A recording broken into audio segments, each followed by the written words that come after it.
Have you ever heard that the Book of Abraham proves Joseph Smith isn't really a prophet because of something about Egyptian things or something about what he's translating in the papyrus we have? Yeah, I've heard that. And I've also heard that calling this a proof issue is just setting up a straw man the size of the Nauvoo temple. No one needs to prove that Joseph Smith isn't a prophet. The burden of proof is on the person claiming divine translational powers. Extraordinary claims require extraordinary evidence, not, a few doodles on a scroll and a made-up backstory. The Book of Abraham doesn't prove that Smith was a false prophet per se, but what it does do is show that Joseph clearly didn't understand a word of the Egyptian papyri he was supposedly translating. He just riffed, freestyled a narrative out of thin air, and slapped Abraham's name on it. It's not just wrong, it's laughably, demonstrably incorrect. Egyptologists, real ones, not paid apologetic employees of Deseret Book, have looked at the same papyri and confirmed that they're just common funerary texts, nothing to do with Abraham, the Chaldeans, or any of Joseph's theological fever dreams. And the reformed Egyptian language that Joseph claimed to be so fluent in, completely made up. No linguist on the planet has ever found evidence that such a script existed. If this is prophetic insights, then I'm the Queen of Sheba. Well, I'm an Egyptologist, and I'm a member of the Church of Jesus Christ of Latter-day Saints, and I've studied this as much as anyone, and I'd love to answer your questions.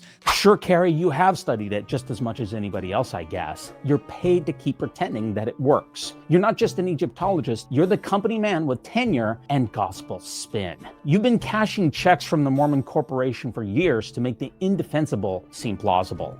Dr. Robert Ritner, rest his brilliant soul, absolutely eviscerated your apologetic gymnastics and made it clear that your credibility in the scholarly world is just about as fictional as the Book of Abraham itself. And I'd love to answer your questions. Kerry loves to say that he'll answer questions, but only if those questions come from people who won't push back too hard. He avoids real debates like Joseph Smith avoids punctuation in the Book of Mormon. You simply won't find Kerry doing interviews with informed critics or respected scholars outside of his church echo chamber. Nope, it's safe zones only. Fair conferences, Deseret-sponsored fluff pieces, and Q&As with bright-eyed seminary students who haven't had a chance to read Ritner yet. It's a curated echo chamber with just enough footnotes to look academic and just enough misdirection to keep faithful members asleep at the wheel. Let's really get into this. We're going to have a 3-day workshop where we can talk about all of this stuff and find out the truth. Let's get into this. You mean let's spend 3 days carefully avoiding the glaring problems with the Book of Abraham in a safe, applause-filled room of believers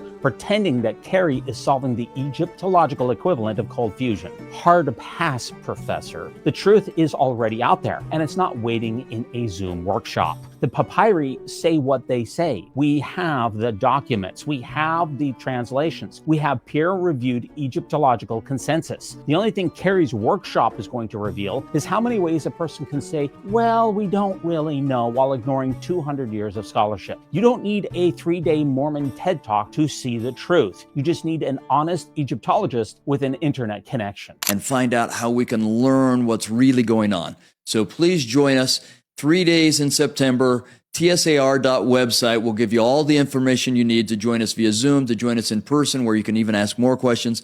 Just come and let's talk about it. What's really going on here is a desperate, prolonged attempt to retrofit a fraudulent 19th century fan fiction into something resembling divine scripture. Kerry's role is to keep kicking the can of mystery down the road so faithful members can keep doubting their doubts instead of reading the damn footnotes. The Book of Abraham is a fraud, plain and simple. Not just flawed, not just complex, it's fraudulent. It has nothing to do with Abraham. It's a bunch of funerary spells and illustrations translated by a man who couldn't read Egyptian but could apparently write scripture while staring into a hat.